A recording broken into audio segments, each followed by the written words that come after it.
Prezident İlham Əliyev və Rusiya prezidenti Vladimir Putin arasında düşənbədə keçirilmiş görüş böyük əhəmiyyət kəsb edir. Belə ki, bu görüşdə Putin ötən ilin dekabrında Azal təyyarəsinin Rusiya hava məkanında vurulması ilə bağlı ilk dəfə ətraflı açıqlama verdi. Ortaya çıxmış məsələlərin həlli üçün ölkəsinin müvafiq addımlar atmaq qərarında olduğunu göstərdi. Politoloq Amid Əliyev deyir ki, Azərbaycanın irəli sürdüyü tələblər yerinə yetirildi. Rusiya Federasiyasının prezidenti təyyarə qəzasının Rusiya ərazisində baş verdiyinə görə təəssüfləndiyini rəsmi şəkildə bildirdi. Eyni zamanda həlak olanların ailəsinə başsağlığını çatdırdı və bununla əlaqədar olaraq nəzərdə tutulan kompensasiyanın həmin ailələrə çatdırılması məsələsini öz nəzarətində saxlayacağını bildirdi.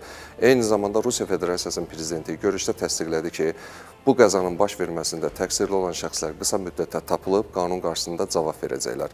Hazırda Azərbaycan Respublikasının Rusiya Federasiyasından gözləndiyi haqlı gözləntiləri var. Birinci növbədə bu aylar ərzində Rusiya Federasiyasında Azərbaycanlı iş adamlarına, eləcə də mülki vətəndaşlarımıza qarşı baş verən zorakılıq halları aradan qaldırılacaq. Yersiz şəkildə miqrasiya qanunvericiliyinə uyğun olaraq qoyulmuş deportasiyalar aradan qaldırılacaq.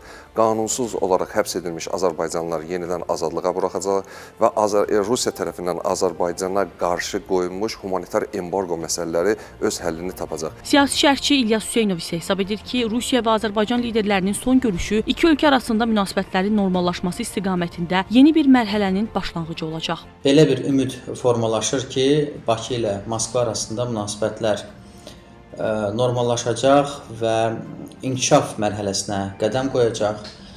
2022-ci ilin 22 fevral tarixində imzalanmış müttəfiqlik qarşılıqlı fəaliyyəti haqqında bəyannamənin ruhuna, prinsiplərinə, istiqamətlərinə uyğun olaraq münasibətlərin inkişafı gözlənilir. Azərbaycan heç vaxt Rusiyaya qarşı münasibətlərin korlanmasında maraqlı olmamışdır.